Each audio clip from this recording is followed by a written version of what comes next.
சனாதானத்தை ஆதரிக்கிற எந்த ஒரு கட்சியும் எனக்கு வேணாம். அது எங்கே இருக்குது எனக்கு தேவையே கிடையாது.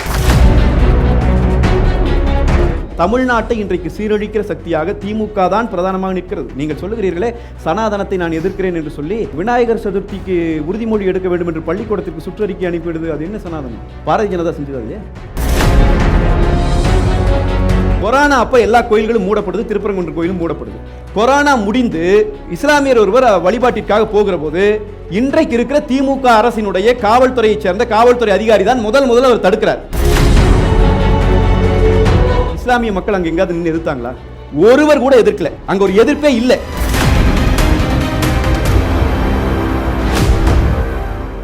என்னோட பேர் கோபிநாத். நான் சென்னை இதழியல் கல்வி நிறுவனத்திலிருந்து வர்றேன். சார், இப்போ நீங்கள் ஏடிஎம்கே என்ன ஃபேஸில் இருந்தெல்லாம் வந்துச்சுன்னு சொன்னீங்க. ப்ராக்டிக்கலாக பேசலாம். என்ன ஃபேஸில் போயிட்டுருக்குன்னு பேசலாம். நீங்கள் தமிழ்நாடு மக்களுக்கு பிஜேபி கூட்டணி வேணும்னு சொல்கிறீங்கல்ல. நான் தமிழ்நாடு மக்களை ஓட்டு போகிற ஒருத்தர் சொல்கிறேன், எனக்கு வேண்டாம். சனாதானத்தை ஆதரிக்கிற எந்த ஒரு கட்சியும் எனக்கு வேணாம். அது எங்கே இருக்குது எனக்கு தேவையே கிடையாது. ரெண்டாவது விஷயம், தமிழ்நாடு பிஜேபிக்கு ரொம்ப அகேன்ஸ்டாக கரெக்டான பாலிடிக்ஸ் பேசிகிட்டு இருக்காங்க இந்தியாவிலே. 2026 பிஜேபி கூட கூட்டணி கிடையாதுன்னு எடப்பாடியார் சொல்லியிருக்காரு. அப்படி இருக்கும்போது நீங்கள் உங்கள் சொல்கிறதே நம்ப முடியல. பிஜேபி நாங்கள் நம்பவே போகிறதே இல்லை, என்றைக்குமே நம்ப போகிறதில்ல. அப்படி இருக்கும்போது நாங்கள் எப்படி உங்களை 30% ஓட்டு வச்சுருக்க உங்களை நாங்கள் இன்றைக்கி இந்த ரொம்ப யோசிக்கிற மாதிரி நிற்கிறீங்க, கேள்விக்குறியாக நிற்கிறீங்க. எங்களுக்கு தமிழ்நாடு அரசியல் உங்கள் பக்கத்து வராமா வராதாங்கிற கேள்விக்குறியாக நிற்கிறீங்க. இதுக்கு என்ன சொல்ல வரீங்க? ஆமாம், இப்போ நீங்களும் ஒரு நீண்ட கேள்வி தான் இது. மறுபடியும் பாரதிய ஜனதா பற்றியே இருக்கிறங்காட்டி நான் சொல்கிறேன். இப்போ பாரதிய ஜனதாவை நான் நம்ப மாட்டேன் என்று நீங்கள் சொல்லுகிற போது ஒரு காரணத்தை சொல்லுகிறீர்கள். பாரதிய ஜனதா தமிழ்நாடு என்றைக்குமே புறக்கணித்துக் கொண்டிருக்கிறது என்று சொல்கிறீர்கள். நான் இந்த அரங்கத்தை பாரதிய ஜனதா ஆதரவு மேடையாக மாற்ற விரும்பவில்லை முதல்ல. ஆனால் நான் உங்களுக்கு ஒன்றை நினைவுபடுத்துகிறேன். 1925 இந்தியாவில் RSS என்கிற இயக்கமும் தொடங்கப்பட்டது, CPI என்கிற கம்யூனிஸ்ட் பார்ட்டி ஆஃப் இந்தியாவும் தொடங்கப்பட்டது. ரெண்டுமே ஒரே ஆண்டு தொடங்கப்பட்ட இயக்கங்கள். இன்னும் சொல்ல போனால் CPIக்கு 1919 AITC வந்துருச்சு. அதன் பிறகு தொடங்குறாங்க. CPI தொடங்கும் போது நீங்கள் எல்லாம் படிச்சிருப்பீங்க, கான்பூரில் வச்சு ஒரு மாநாடு, 10,000 பேர் 1925 10,000 பேர் சேர்ந்து தொடங்கின கட்சி CPI. ஒரே ஒருத்தர் கொடி வெட்டி கொடியேற்றி தொடங்கின அமைப்பு RSS. நீங்கள் சொல்வதைப் போல இந்த கட்சியை ஏற்றுக்கொள்ளவில்லை, மக்கள் ஏற்றுக்கொள்ளவில்லை என்கிற நிலை இருந்து கொண்டே தான் இருந்தது. ஆனால் 100 ஆண்டுகளை கடந்து பார்க்கிறோம். CPI CPM ரெண்டு பேருக்கும் சேர்த்து இந்தியா முழுவதும் சேர்த்து 6 நாடாளுமன்ற உறுப்பினர்கள். பாரதிய ஜனதா இந்தியாவில் இருக்கிற பல மாநிலங்களில் ஆட்சி அதிகாரத்திற்கு வந்துவிட்டது. மத்திய ஆட்சியை 3வது முறை வென்று நேருவினுடைய ரெக்கார்டு நோக்கி போயிட்டு இருக்கிறாங்க. இப்போ நான் விரும்புகிறேன் நான் விரும்பலைங்கிறதல்ல, ஒரு கட்சி தன்னை எப்படி வலிமைப்படுத்தி கொண்டு வந்திருக்கிறது வரலாற்றிலே என்பதுதான் இப்போ கேள்வி. அப்போ அந்த கேள்வியின் அடிப்படையில் பாரதிய ஜனதா கட்சி அதனுடைய வலிமை என்பது அதிகரித்து கொண்டிருக்கிறது தமிழ்நாட்டில். இது உங்களுக்கு பிடிக்குது, எனக்கு பிடிக்குது, பிடிக்கலைங்கிறதெல்லாம் பிரச்சனை இல்லை. இதை இப்போ RSS வளர்ந்துருச்சுங்கிறத நீங்கள் சந்தோஷப்படுறீங்களா அப்படிங்கிற கேள்வி இல்லை. அது சந்தோஷப்படுறோம் துக்கப்படுறோங்கிறதல்ல, ஃபேக்ட் என்னன்னு நான் சொல்கிறேன்.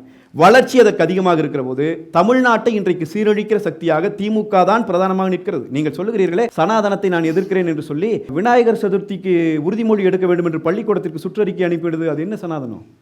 பாரதிய ஜனதா செஞ்சது. அதையே பாரதிய ஜனதா ஆள்ற மாநிலத்திலே இல்லையே. அப்போ என்ன வகை சனாதானம் இது? சிறுபான்மையினருக்கு பாதுகாப்பு என்று சொல்லுகிற திமுக இன்றைக்கு சிறுபான்மையினருக்கு பாதுகாப்பாக இருக்குதுங்களா? திசையின் வழியில் போய் பாருங்க.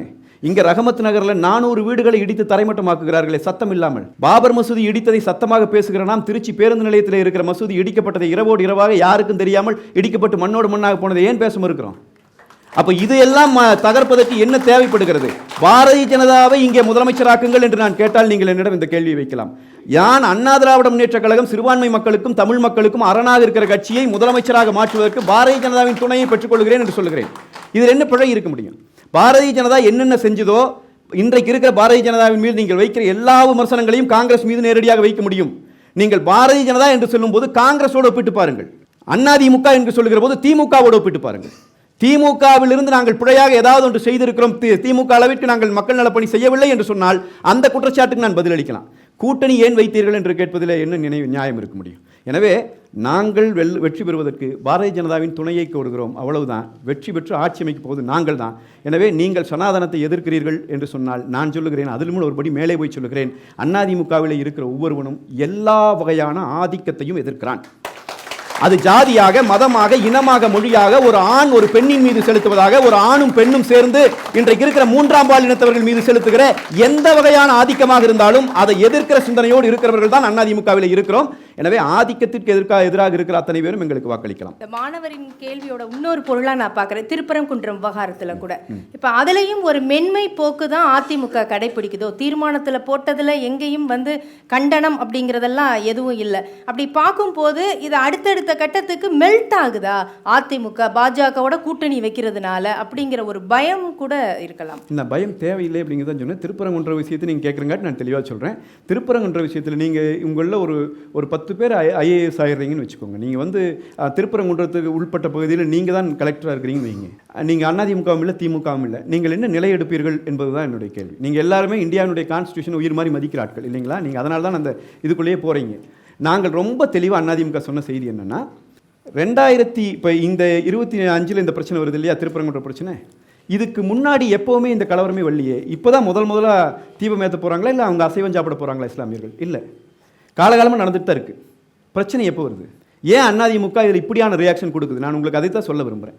எந்த சூழல்லையும் கலவரங்கள் இந்த மண்ணில் இருக்கக்கூடாதுன்னு நினைக்கிற கட்சி அதிமுக. 2019-20 வரைக்கும் இது எப்பவும் போல் நடந்துட்டு இருக்கு. இஸ்லாமியர்கள் அந்த மலையிலே அவர்கள் வழிபாடு நடக்கிறது, அவங்களுடைய அசைவம் சாப்பிட்றாங்க. இந்துக்கள் அவர்களுடைய வழிபாடு நடக்கிறது, அவர்கள் முன்னாடி இருக்கிற தூணில் விளக்கேற்றி, இதெல்லாம் நடந்துட்டு தான் இருக்கு. கொரோனா அப்போ எல்லா கோயில்களும் மூடப்படுது, திருப்பரங்குன்ற கோயிலும் மூடப்படுது. கொரோனா முடிந்து இஸ்லாமியர் ஒருவர் வழிபாட்டிற்காக போகிற போது இன்றைக்கு இருக்கிற திமுக அரசினுடைய காவல்துறையைச் சேர்ந்த காவல்துறை அதிகாரி தான் முதல்ல அவர் தடுக்கிறார். போகக்கூடாது என்று தடுத்ததே இந்த அரசு அதிகாரி, இந்த அரசு தான். இது நடந்தது. அதன் பிறகு கோர்ட்டுக்கு போகும்போது அவங்க இந்துக்கள் போராடணும்னு அனுமதி கேட்குறாங்க. 144 போட்டிருக்கு கவர்மெண்ட். கோர்ட்டில் போயாச்சு. நீதிபதி கேட்கிறார் என்ன நிலைமைன்னு. அரசு வழக்கறிஞர் சொல்றார் 144 போட்டிருக்கு அப்படின்னா போராட அனுமதி இல்லைன்னு முடிவு பண்ணிட்டார் நீதிபதி. அரசு வழக்கறிஞர் எழுந்து சொல்லுகிறார் வேறு இடம் தருகிறோம், அங்கே அவர்களை போராட சொல்லுங்கள். நீங்க எடுத்து பாருங்க இந்த வழக்கில். நீதிபதி ஒரு நிமிஷம் ஸ்டன் ஆயிட்டார். திருப்பி கேட்கிறார், ஒரு தடவை எஸ்பி கூட பேசிக்கோங்க, போராட அனுமதி கொடுக்கணுமா? நீங்க தான் 144 போட்டிருக்கீங்களே, ஒன்றும் பிரச்சனை இல்லை. இல்லை வேற இடம் கொடுக்குறோம், போராட அனுமதி இங்க. இந்துக்கள் அங்கே போய் போராடுகிறார்கள். இதெல்லாம் நடந்து கொண்டே இருக்கிறதா, பிரச்சனை வருகிறது. ஒரு கோர்ட்டுக்கு போயாச்சு. நீதிபதி ஒரு தீர்ப்பை கொடுத்து விட்டார். நான் என்ன கேட்கிறேன், ஒரு அரசியல் கட்சியாக பார்க்கக்கூடாது, ஒரு அரசு நீதிமன்ற தீர்ப்பை அமுல்படுத்த வேண்டிய இடத்தில் இருக்கிறதா இல்லையா? நீங்க நீதிபதி ஒருத்தர் தூக்கில் போடுங்கன்னு தீர்ப்பு கொடுத்துருக்காருன்னு வைங்க, மரியாதைக்குரிய முதலமைச்சர் கொஞ்சம் வெயிட்டும் கூட பண்ணியிருக்கலாம். ஏன்னா அவன் செத்தவனுக்கு திருப்பி கூட்டிகிட்டு வர முடியாது. ஆனால் நீதிபதி என்ன கொடுக்குறார், தீபம் ஏற்றுங்கிறார். நீதிமன்றத்தினுடைய தீர்ப்பை யாருக்கும் சொல்லாமல் இஸ்லாமிய மக்கள் அங்கே எங்காவது நின்று எதிர்த்தாங்களா? ஒருவர் கூட எதிர்க்கல. அங்கே ஒரு எதிர்ப்பே இல்லை. தமிழ்நாடு அரசு என்ன பண்ணுது, நீதிபதி கொடுத்த தீர்ப்பை நாங்கள் அமுல்படுத்த மாட்டோம்னு முடிவெடுக்குது. இது பிழைன்னு அதிமுக சொல்லுது. நீங்கள் அங்கே தீபத்தை ஏற்றிட்டு அப்பீலுக்கு போங்க, தப்பே இல்லை. அப்பீலுக்கு போய் அடுத்த ஆண்டிலிருந்து தீபம் அங்கே ஏற்றக்கூடாது, இங்கே தான் ஏற்றணும்னு தீர்ப்பு கொடுத்துட்டா வேலை முடிஞ்சு. அப்ப இந்த அரசியல் கட்சி, இன்னொரு அரசியல் கட்சி, இந்த மதம், இன்னொரு மதம், அந்த பேச்சே வேண்டாம். சட்டம் என்ன சொல்லுகிறது? சட்டத்தினுடைய தீர்ப்பை சொல்ல காத்திருக்கிற நீதிபதிகள் என்ன சொல்லுகிறார்கள்? எனக்கு ஒரு நீதிபதி பிடிக்கும்னா அவர் சொன்னதை நான் ஏற்றுக்கிறது. எனக்கு ஒரு நீதிபதி பிடிக்காதுன்னா அதை நான் நிறைவேற்ற மாட்டேன், மக்கள் உரிமை, மாநில உரிமை. இது தப்புன்னு சொல்றோம்.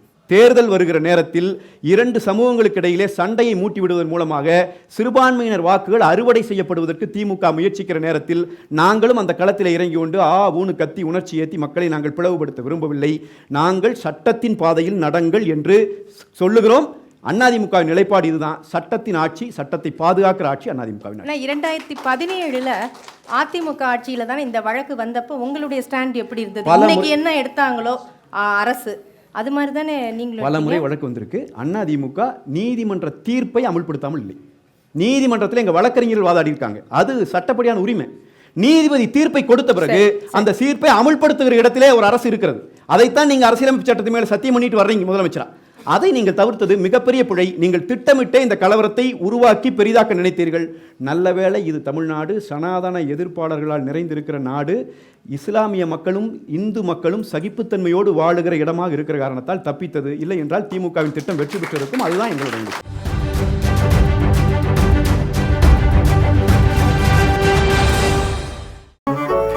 மின்னம்பலம்.com, தமிழின் முதல் மொபைல் பத்திரிகை.